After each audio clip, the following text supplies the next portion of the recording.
Hello students, good morning. तो आज अभी आप इस वीडियो में देख पा रहे हैं क्लास 10th फिजिक्स, है ना। ये Bihar board class 10th physics का चैप्टर 1 है और चैप्टर 1 का ये पार्ट 4 वीडियो बन रहा है। ठीक है, आप अपने स्क्रीन पर जिस वीडियो को देख रहे हैं ये इस चैप्टर का पार्ट 4 वीडियो है। और यदि आप अभी तक पार्ट 1, 2 और 3 वीडियो को नहीं देख पाए हैं तो इस वीडियो के समाप्त होने के तुरंत बाद आप वहां पे 1, 2 और 3 को देख लीजिएगा ताकि आपको हर बात अच्छे से समझ में आ जाए। तो चलिए अब हम स्टार्ट करते हैं आप लोग का क्लास। ठीक है, ध्यान दीजिएगा बाबू। यहाँ इस पार्ट में आप लोग को पहले पार्ट 3 में बताया गया था सबसे लास्ट टॉपिक में प्रकाश के परावर्तन के बारे में। देखिए अब लिखा हुआ है प्रकाश का परावर्तन। ठीक है, reflection of light. Clear, reflection of light. यहाँ पे आपको छोटी छोटी बातें बताई गई थी कि प्रकाश का परावर्तन किसे कहते हैं, ये आपको समझा दिया गया था। ठीक है, मैं आपको फिर से समझा दूँ एक बार कि जब प्रकाश की किरणें किसी सतह से टकराकर अपने ही माध्यम में वापस लौट जाती है तो लौटने की इस घटना को ही प्रकाश का परावर्तन कहा जाता है। देखिए आप अच्छे से यहाँ पे इस चीज़ को देख पा रहे होंगे, प्रकाश का परावर्तन। देख लीजिए यहाँ पे लिखा हुआ है। ठीक है, प्रकाश का परावर्तन जब प्रकाश की किरणें किसी सतह से टकराकर अपने ही माध्यम में वापस लौट जाती है तो लौटने की इस घटना को हम कहते हैं क्या चीज़, प्रकाश का परावर्तन। ठीक है, तो आप इसी को अच्छे से देख पाए होंगे। अब उसके आगे पर क्या लिखा हुआ, एक पॉइंट बनाया गया था, वो बताया गया था क्या चीज़ कि समतल दर्पण जो होता है सो प्रकाश का एक अच्छा परावर्तक सतह होता है। ठीक है, समतल दर्पण प्रकाश का एक अच्छा परावर्तक सतह होता है। ठीक है, यहाँ देखिए आपको चित्र से बताया गया है। चलिए अब आगे आपको हुआ ये भी चीज़ बताया जा चुका है कि प्रकृति के आधार पर परावर्तक सतह जो होते हैं सो 2 प्रकार के होते हैं। ठीक है, पहला है नियमित प्रकाश का मतलब परावर्तक सतह और दूसरा है अनियमित परावर्तक सतह।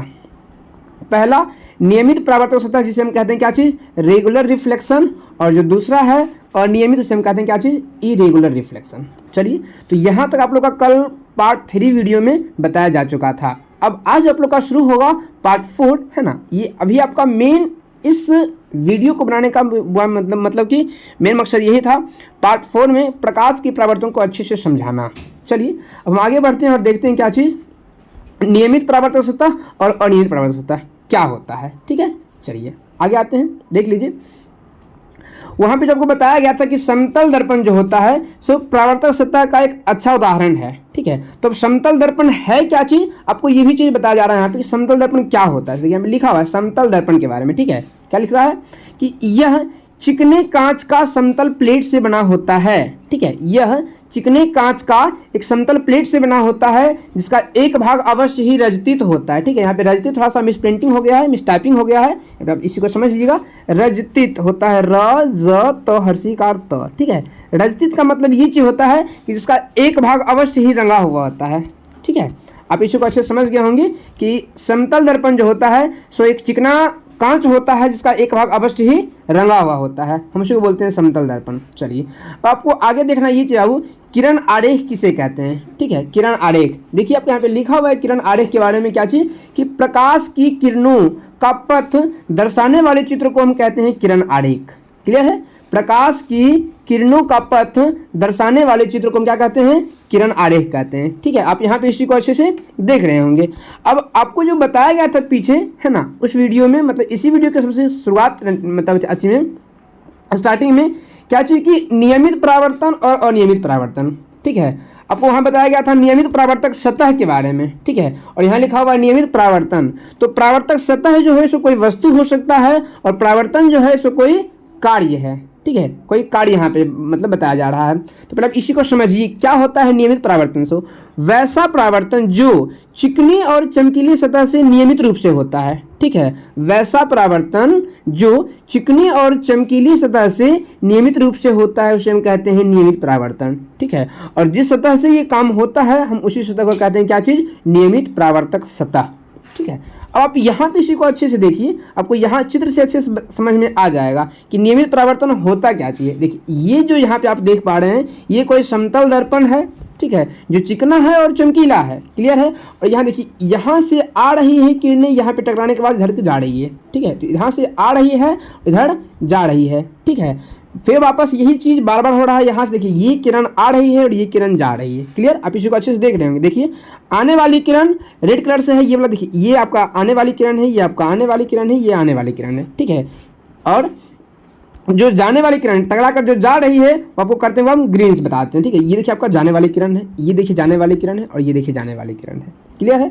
तो आने वाली किरण है ना और जाने वाली किरण तो नियमित रूप से जिस प्रकार से आ रही है वैसे ही जा रही है, इसको बोलते हैं नियमित परावर्तन। और ये कार्य जिस सतह पे हो रहा है उसको बोलते हैं हम परावर्तक सतह, मतलब नियमित परावर्तक सतह। चलिए अब दूसरा पर क्या लिखा हुआ है, अनियमित परावर्तक सतह। ठीक है, अनियमित परावर्तन के बारे में बताया जा रहा है कि अनियमित परावर्तन क्या होता है। सो अच्छे से देख लीजिएगा, ध्यान से देखिएगा।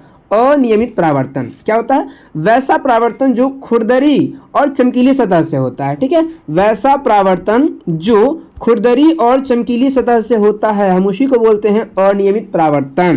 क्लियर है? और जिस सतह पर ऐसा कार्य होता है हम इसी को कहते हैं अनियमित परावर्तक सतह। ठीक है, आपको देखिए चित्र में अच्छे से समझ में आ जाएगा।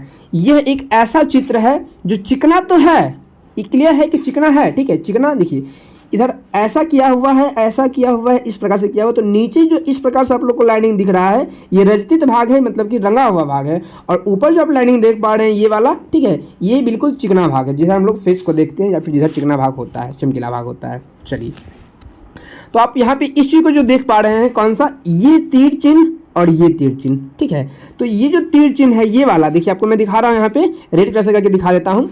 ये जो तीर चिन्ह है ना, ये आने वाली है। ठीक है, ये देखिए आने वाली है, ये देखिए आने वाली है और ये आने वाली है। ठीक है, ये आने वाली है। जबकि आपको हम दिखा देते हैं क्या जी बाबू, येलो से दिखाते हैं कि ये जो है ये जा रही है, टकराने के बाद ये वापस लौट रही है। लेकिन हर एक आरेख का हर एक जो टकराने वाली किरण है वो सेम निश्चित दिशा में नहीं जा रही है। कोई देखिए इधर की ओर जा रही है तो कोई इधर जा रही है, कोई इधर जा रही है तो कोई इधर जा रही है, कोई इधर जाए, इसका कोई निश्चित ये नहीं है कि किधर जाएगी। सो है ना, तो इसका जो परावर्तक सतह है वो ही खुरदरा है और क्या है, चमकीला तो है ही। ठीक है, क्योंकि चमकीला सतह पे ही होता है, संभव होता है। चलिए अब उम्मीद है कि आपको यहाँ तक इस चीज़ को समझ में आ गया होगा। हम देखते हैं इस चीज़ का आगे। ठीक है, क्या लिखा हुआ है, परावर्तन का नियम।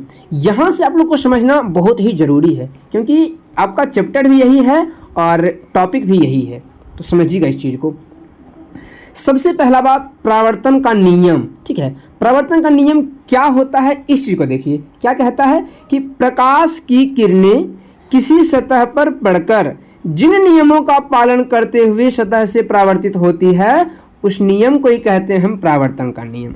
अच्छे से देखिए, फिर से देखिए, मैं आपको पूरे स्क्रीन पे दिखा देता हूँ। ठीक है, क्या लिखा हुआ कि प्रकाश की किरणें जिन नियमों को पालन करते हुए, ठीक है, प्रकाश की किरणें किसी सतह पर पड़कर जिन नियमों का पालन करते हुए उस सतह से परावर्तित होती है हम उसी नियम को कहते हैं परावर्तन का नियम। क्लियर है?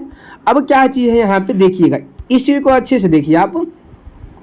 परावर्तन के नियम में आपको ये चीज़ समझना बहुत ही ज़रूरी है, क्या क्या किस प्रकार से दिखाया जाता है। सो देखिए आपको मैं यहाँ पे एक एक चीज़ बताऊँगा। यहाँ देखिए आप पहले इस चीज़ को देखिए, देख पा रहे होंगे ये कोई परावर्तक सतह है। ठीक है, ये कोई परावर्तक सतह है जिसका देखिए नीचे का जो ऐसे से किया हुआ है ये रजतित भाग है और ऊपर का ये जो भाग है, ठीक है, ऊपर का ये जो भाग है ये रजतित नहीं है। क्लियर है? चलिए अब हम आगे बढ़ते हैं। आपको इसी चित्र में हम ये चीज़ दिखाते हैं कि इस वाले सतह पर जो किरण आ रही है हम इसको बोलते हैं आपतित किरण। ठीक है, एक एक बात ध्यान से सुनिएगा। तो जो किरण आ रही है वो कहलाती है आपतित किरण और सतह से टकराने के बाद जो किरण जा रही है वो कहलाती है परावर्तित किरण। ठीक है, यहाँ तक आप लोग अच्छे से ध्यान से देखिएगा। एक आवश्यक बात, यदि आप लोग नोट्स बना रहे हैं तो नोट्स बनाने से पहले इस चीज़ को समझिए। ठीक है, उसके बाद फिर क्या कीजिएगा कि वीडियो को स्टॉप करके आप नोट्स बना लीजिएगा, नोट्स तैयार कर लीजिएगा, वहाँ पे अच्छे से चित्र को भी बना लीजिएगा। ठीक है, देखिए आपको यहाँ पे अवसर दिया जाएगा कि किस प्रकार से आप लोग को नोट्स बनाना है। सो ठीक है, तो फिर जब आपको बताते हैं क्या चाहिए, ये वाली जो है किरण ये आपतित किरण है, सतह से टकराने के, ये आपका सतह है, सतह से टकराने के बाद यहाँ जो टकरा रही है, ठीक है, और इधर जो जा रही है किरण वो आपका परावर्तित किरण है। ठीक है, अब आपतित किरण और परावर्तित किरण के बीच में ये जो आप लाइनिंग देख रहे हैं, ठीक है, तो आपतित किरण और परावर्तित किरण के बीच में जो लंब खींचा जाता है हम इसी को बोलते हैं लंब, ठीक है। ये लंब खींचा जा रहा है और लंब को हम कहते हैं क्या चीज, अभिलंब। आप यहाँ पे देखिए, है ना, गोल किया हुआ है, अभिलंब है। क्लियर है? चलिए, ये तो आपका ये 3 सिर्फ लाइनिंग था, मैं आपको इसी को बता दिया हूँ। अब इसके आगे आपको और भी चीज़ समझना है। वो क्या चीज़ है देखिएगा कि आपतित किरण और अभिलंब, ठीक है, आपतित किरण और अभिलंब के बीच यहाँ जो कोण बन रहा है इस कोण को बोलते हैं हम लोग आपतन कोण। देखिए यहाँ पे लिखा हुआ है आपतन कोण, ठीक है। अब इसके आगे देखिएगा क्या चीज़ कि परावर्तित किरण और अभिलंब, ये वाला, ठीक है, परावर्तित किरण और अभिलंब के बीच जो कोण यहाँ पे बन रहा है, ठीक है, ये कहलाता है आपका परावर्तन कोण। देखिए यहाँ पे लिखा हुआ है परावर्तन कोण, ठीक है। चलिए अब आगे बढ़ते हैं।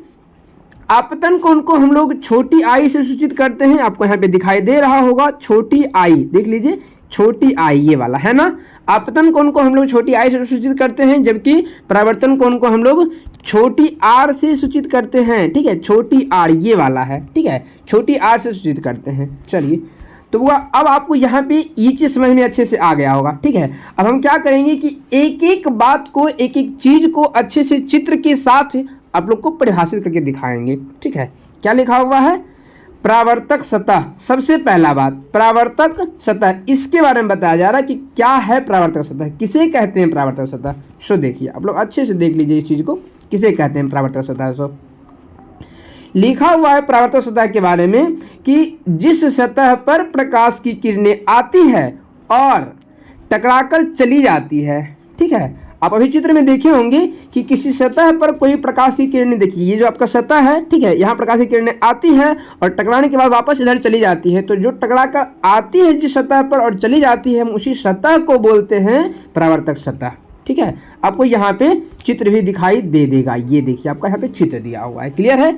बगल में लिखा हुआ है परावर्तक सतह के बारे में। तो चलिए, मैं वो अभी आपको सिर्फ परावर्तक सतह के बारे में बता पाया हूँ। अभी आपका ये सारा चीज़ बाकी है। आपतित किरण बाकी है, परावर्तित किरण बाकी है। ये जो यहाँ जो आपतित किरण, परावर्तित किरण और अभिलंब, ये तीनों के तीनों जिस बिंदु पे मिल रहा है हम उस बिंदु को भी कुछ नाम से सूचित करते हैं, तो वो आपका भी बिंदु का नाम बाकी है। उसके बाद फिर आपतित किरण किसे कहते हैं ये बताएंगे, परावर्तित किरण किसे कहते हैं ये बताएंगे, आपतन कोण किसे कहते हैं बताया जाएगा, परावर्तन कोण किसे कहते हैं बताया जाएगा, ठीक है। अभी ये सारा कुछ आपका बाकी है। आपको मैं इससे आगे ये भी चीज़ बताऊंगा कि आपतित किरण को जब हम बढ़ाते हैं, यहाँ देखिए आपको यहाँ से दिखाई दे रहा हो, सॉरी यहाँ पे हम ऐसे नहीं बढ़ाते हैं, आपको स्पष्ट दिखाते हैं बढ़ा करके।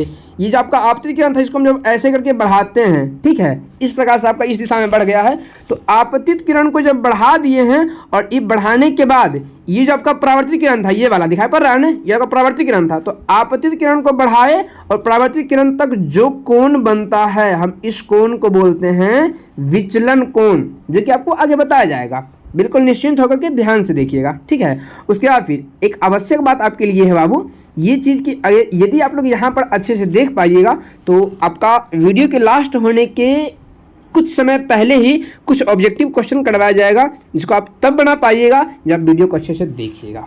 चलिए, तो हम बढ़ते हैं आगे, देखते हैं वीडियो में हुआ क्या था। आगे लिखा हुआ है आपतित किरण के बारे में। तो चलिए हम देख लेते हैं आपतित किरण क्या कहलाता है। आपतित किरण में कहता है कि परावर्तक सतह पर आने वाली किरण को कहते हैं आपतित किरण, ठीक है।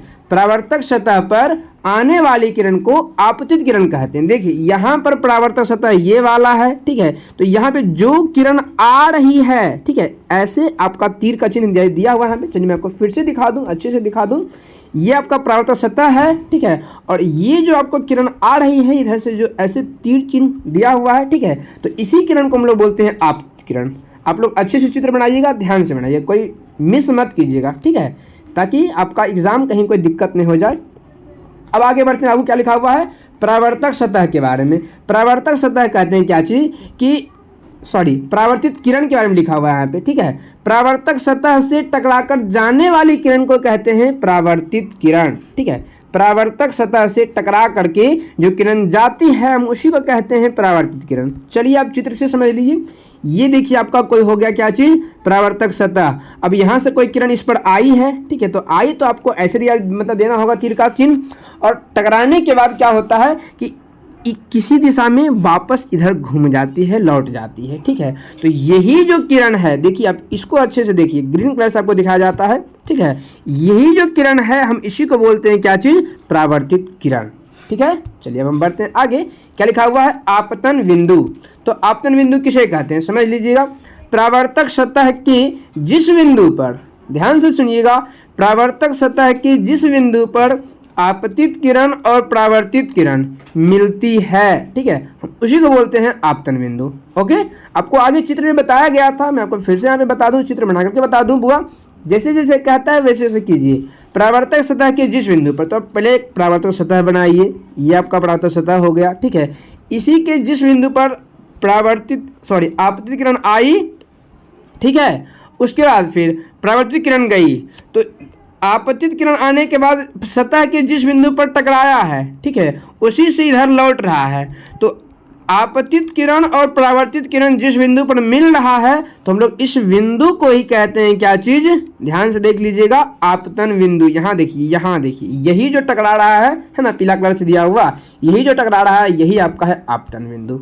चलिए हम बढ़ते हैं आगे अभिलंब की ओर, ठीक है। अभिलंब में क्या कहता है सो समझ लीजिएगा कि आपतन बिंदु पर डाला गया लंब अभिलंब कहलाता है, ठीक है। अभी आपको ऊपर समझाया गया था आपतन बिंदु कौन सा होता है, सो चलिए चित्र से समझिए, आपको अच्छे समझ में आएगा। एक बार फिर से पढ़ लीजिए आप डेफिनेशन को, आपतन बिंदु पर डाला गया लंब ही अभिलंब कहलाता है। तो आपतन बिंदु कहाँ पे, देखिए चित्र में, ठीक है, चित्र अच्छे देखिए, तो ये है कोई परावर्तक सतह, इसका एक भाग रजतित है, ठीक है। ये है आपका आपतित किरण, ये है परावर्तित किरण, क्लियर है। आपतित किरण तिरछे से आपको समझ में आ जाएगा, ठीक है। तो जो आपतित किरण ये वाला है, परावर्तित किरण ये वाला है, क्लियर है। उसके बाद फिर जो ये डाला गया है लंब, हम इसी को कहते हैं क्या चीज़, अभिलंब। चलिए मैं आपको इसी को ग्रीन कलर से दिखा दूं, ठीक है, कि कौन सा है अभिलंब। ये देखिए, ये जो डाला जाता है लंब यही कहलाता है अभिलंब। ये आपका हो गया आपतित किरण, ये हो गया परावर्तित किरण, और इसी के बीच ये जो दिया जा रहा है, ये है ना, ये वाला, ठीक है, इसी को हम लोग क्या बोल देते हैं, अभिलंब। चलिए अब आपका यहाँ पे ये सारा चीज़ समाप्त हो जाता है, ठीक है। आपको जहाँ पे बताया गया था परावर्तन का नियम, आपको वहाँ से वो चीज़ पूरे समाप्त होता है। अब देखिए कुछ आपका बचा हुआ है क्या चीज़ के बारे में, आपतन कोण और परावर्तन कोण, ठीक है। जहाँ आपको चित्र दिखाई दे रहा था वहाँ पे आपका ये सब चीज़, ये वाला और ये वाला, यहाँ कोई कोण बन रहा है, इस कोण को भी हम परिभाषित करते हैं। अच्छे से देखिए, ध्यान से देखिएगा, क्या कहता है बाबू, इसमें कहता है कि आपतन कोण आपतित किरण और अभिलंब के बीच जो कोण बनता है हम उसी को बोलते हैं आपतन कोण। आपको डिफिनेशन भी अच्छे से याद हो जाएगा। क्या कहिएगा कि कोई परावर्तक सतह है, ठीक है, इसका एक भाग रजतित तो है, ये है। अब जो आई है किरण ये वाला और जो गई है किरण ये वाला, इसी के बीच जो लंब डाला जाता है ये वाला, ठीक है, तो लंब डाला गया है। अब ये लंब, ठीक है, और ये जो आपका आपतित किरण है, इसी के बीच यहाँ पे जो कोण बन रहा है हम इसी को बोलते हैं क्या चीज़, आपतन कोण। इसी को हम कहते हैं, वह आई से सूचित करते हैं, ठीक है, आई। चलिए अब हम बढ़ते हैं आगे, और आपका वो क्या आता है, परावर्तन कोण। तो परावर्तन कोण में क्या कहता है, सोजा देख लीजिए आप लोग अच्छे से। परावर्तित किरण और अभिलंब के बीच जो कोण बनता है हम उसी को कहते हैं परावर्तन कोण। परावर्तित किरण और अभिलंब, ठीक है, परावर्तित किरण और अभिलंब के बीच जो कोण बनता है हम उसी को क्या कहते हैं, परावर्तन कोण। देखिएगा चित्र से देखिए आप लोग अच्छे से, ये आपका है परावर्तक सतह, ठीक है, और ये आपका आपतित किरण, ये परावर्तित किरण, और ये वाला लंब, ठीक। तो यहाँ पे जो कोण बनेगा यही ना आपका है, ये वाला आपका कौन सा कोण, मतलब परावर्तित किरण है, ठीक है, और ये वाला आपका अभिलंब है। तो परावर्तित किरण और अभिलंब के बीच यहाँ जो कोण बन रहा है यही तो कहलाता है, क्या चीज कहलाता है, परावर्तन कोण, ठीक है। हम इसे सूचित करते हैं क्या चीज से बाबू, देख लीजिएगा ध्यान से, आर से, छोटी आर, ध्यान दीजिएगा, छोटी आर से सूचित किया जाता है। चलिए अब आपको बताया जाएगा कि परावर्तन के कितने नियम हैं, ठीक है। नीचे आपको अच्छे से बताया जा रहा है, देखिए पॉइंट बनाया गया है, हज पॉइंट बनाया गया है। क्या इसमें लिखा हुआ है कि प्रकाश के परावर्तन के 2 नियम हैं, ठीक है, प्रकाश के परावर्तन के 2 नियम हैं। वो 2 नियम कौन कौन से हैं इसी को आप देखिए अच्छे से, समझिए अच्छे से। क्या कहता है कि पहले नियम के अनुसार आपतित किरण, परावर्तित किरण तथा आपतन बिंदु पर डाला गया लंब तीनों एक ही तल में होता है, ठीक है। परावर्तन के पहले नियम के अनुसार क्या कहता है कि आपतित किरण, परावर्तित किरण और आपतन बिंदु पर जो डाला गया लंब होता है वो तीनों एक ही तल पर होता है। ठीक है, ये आपका पहला नियम कहता है। जबकि आपका दूसरा नियम क्या कहता है कि परावर्तन के दूसरे नियम के अनुसार, समझ लीजिएगा, आपतन कोण जो होता है सो परावर्तन कोण के हमेशा बराबर होता है। इसको आप अच्छे से ध्यान रखिएगा क्योंकि आपका वो इससे ऑब्जेक्टिव क्वेश्चन आएगा। अभी वीडियो के लास्ट में कुछ क्वेश्चन बनाए हुए हैं, कुछ क्वेश्चन आप लोग को दिया जाएगा, है ना, तो आप लोग वहाँ पे तब बना पाइएगा जब इसको आप अच्छे से समझिएगा, देखिएगा। ठीक है, क्या लिखा हुआ है कि आपतन कोण जो होता है सो हमेशा से परावर्तन कोण के बराबर होता है। ठीक है, बराबर होता है, इसलिए कोण आई बराबर कोण आर। ठीक, चलिए अब यहाँ से आपका ये चीज़ भी समाप्त हो गया। हम बढ़ते हैं वो आगे की ओर। आगे क्या कहता है सो देख लीजिएगा। क्या कहता है, कुछ क्वेश्चन के साथ आपके साथ हम यहाँ पे आए हुए हैं, है ना। शायद अब आपका ये वीडियो लास्ट होने वाला है, क्योंकि वीडियो काफ़ी लंबा होगा तो फिर आपको समझने में परेशानी हो जाएगी, इसलिए मैं अधिक लंबा वीडियो नहीं कर रहा हूँ। अब ये वीडियो आपका होगा इसी पेज के साथ समाप्त हो जाएगा। यहाँ पे कुछ क्वेश्चन दिए हुए हैं, आप इसको अच्छे से देख लीजिए, है ना। देखिए लिखा हुआ है क्वेश्चन क्यू, ठीक है, मतलब क्वेश्चन लिखा हुआ है। क्या कहता है क्वेश्चन को सो देखिएगा अच्छे से। ठीक है, ध्यान से देखिएगा क्वेश्चन को। क्या कहता है क्वेश्चन सो, यदि कोई आपतित किरण परावर्तक सतह से 35 डिग्री के कोण पर आती है, ठीक है, पहले आप क्वेश्चन पढ़ लीजिए फिर आपको मैं समझा दूंगा। ठीक है, क्या कहता है, यदि कोई आपतित किरण परावर्तक सतह से 35 डिग्री के कोण पर आती है, ठीक है, तो आपतन कोण होगा। क्लियर है, आपतन कोण होगा। क्या कहता है चित्र में देखिएगा।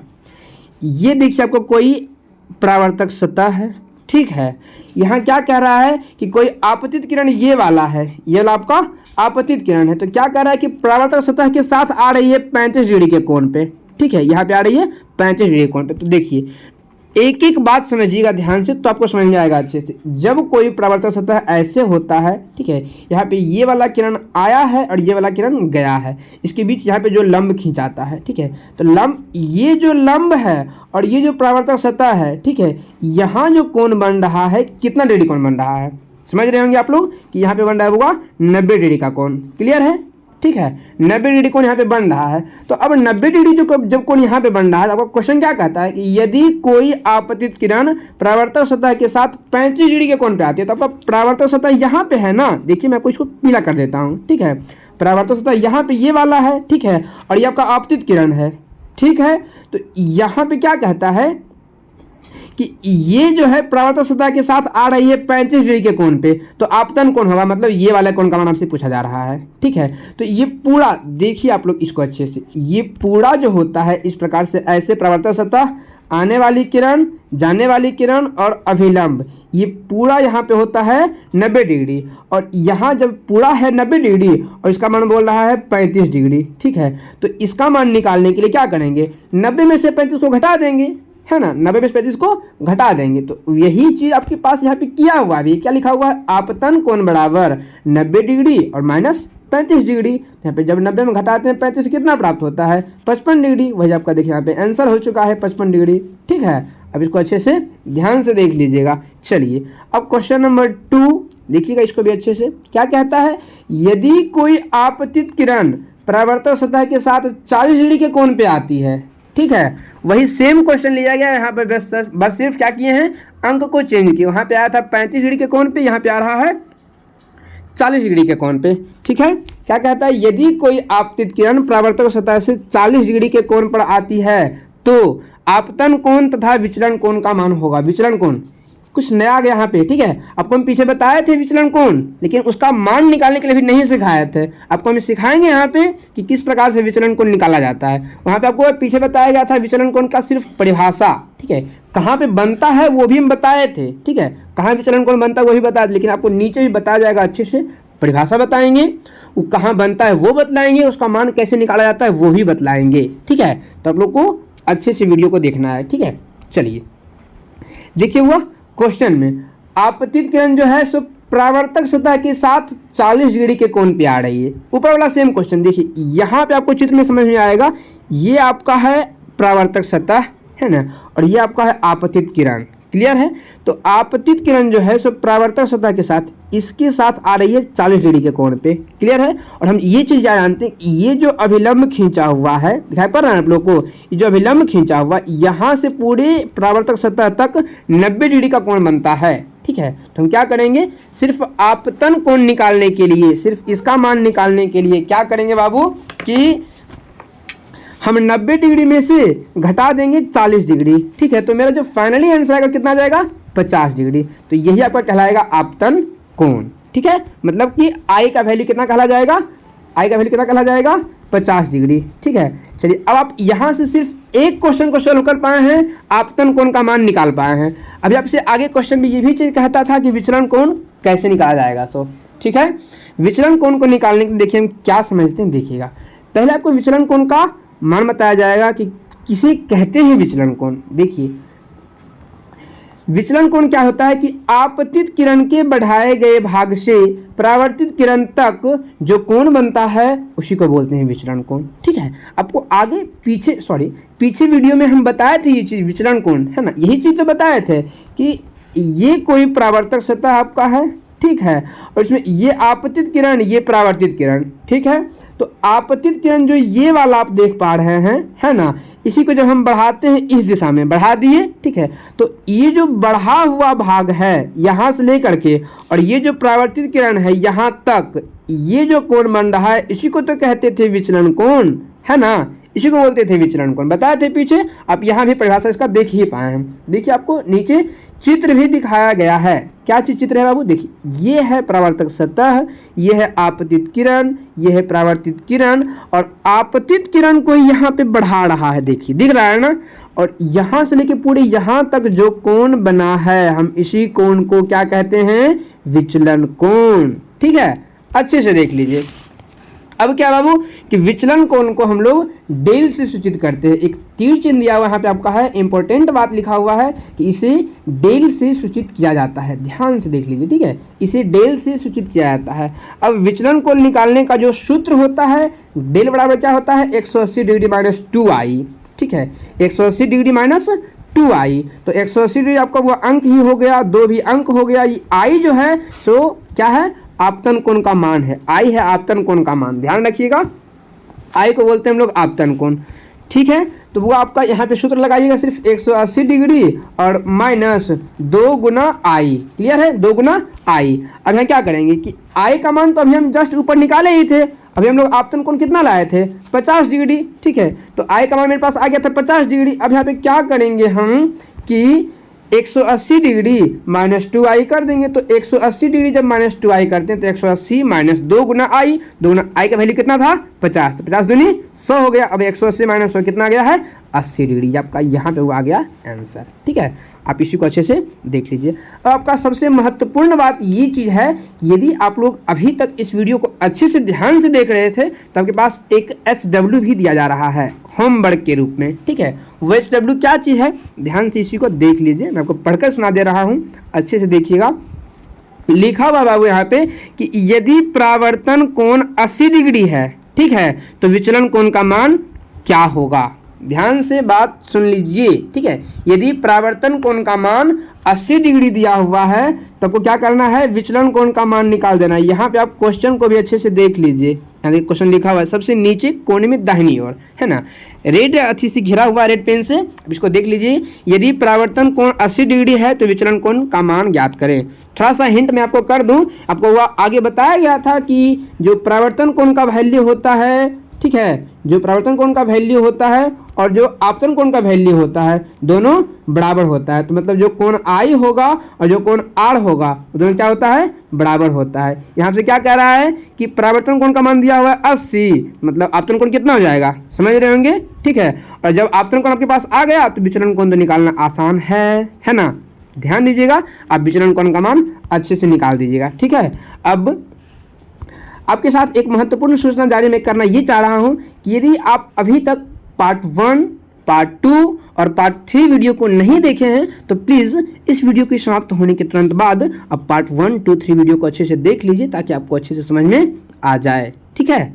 अब आप यदि इस वीडियो में बताए गए हर बात को, हर क्वेश्चंस को अच्छे से समझ पा रहे हैं तो उन सभी स्टूडेंट्स के पास, उन सभी विद्यार्थियों के पास इस वीडियो को शेयर कर दीजिए जो 2027 में मैट्रिक एग्जाम देना चाहते हैं। ठीक है, धन्यवाद।